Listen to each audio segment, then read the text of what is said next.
Hey guys, so we're just going to show you how to use some basic Matlab. It's a fairly straightforward program to use, not too bad.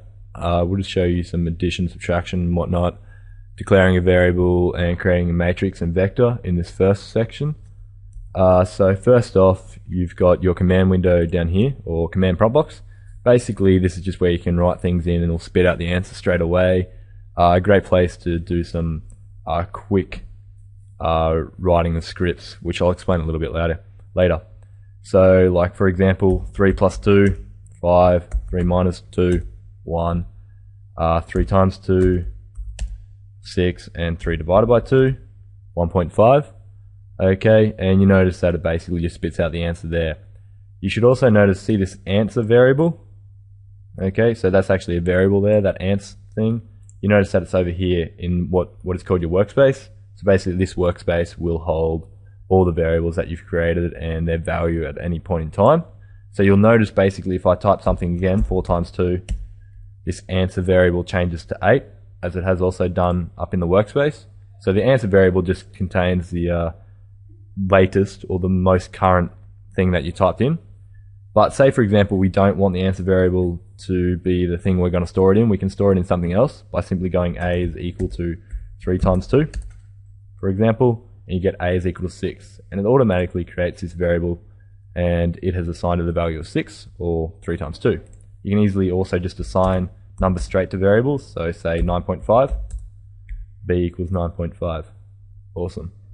Okay, so that's basically how you easily declare a variable, and you can easily do addition and multiplication.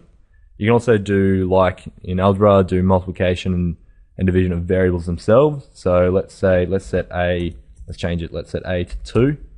So you also notice that a has been rewritten to 2, and let's set b to 3. Okay, and b has been reset to 3. So what we can do is we can go a times b. Okay, and now that's set the answer variable to 6. Remember that answer variable will only contain the latest value if nothing was set to it. But we could say c is equal to a divided by b. Okay, and you get 0.67, or 2/3. Okay, so that's the basics of Matlab in terms of declaring variables and addition and subtraction and variable algebra. Now, basically, you've also noticed that it keeps echoing the answer like this. Say you don't want that to happen. Say you want just d equals a minus b, and you don't care really what the answer is. You can put a semicolon behind it, and you notice that it doesn't have the echo there, but you're still getting a variable created called d, and it's got a value of -1. And you can easily then go check what that value is by just typing in d and pressing enter, and it'll just say d equals -1. Okay, so that's just by use of the semicolon, so you can do something like that. Okay, you can also create a matrix and vector in Matlab. Matlab actually, I'm pretty sure it stands for Matrix Laboratory, so it's definitely something that you'll want to use for your project, especially with all the matrices that you'll have to probably be using. Okay, so to create a vector, to create a row vector, you simply just go equal row vector. So I'm declaring a vector called row vector equals 1, 2, 3, 4. I'm putting a space between each element.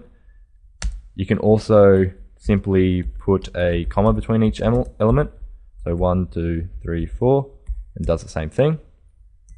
Now creating a column vector is a bit different. You simply go 1 and then put a semicolon after each row that you want. So in this case, for a column vector, after each number or letter. To create a matrix, you simply use a combination of the two. Okay, so 1, 2, 3, 4. So the semicolon there is denoting a new row in my matrix. So 1, 2, 3, 4. Okay, so that's the basics of addition, subtraction, matrices, algebra, declaring variables, and just any sort of algebra.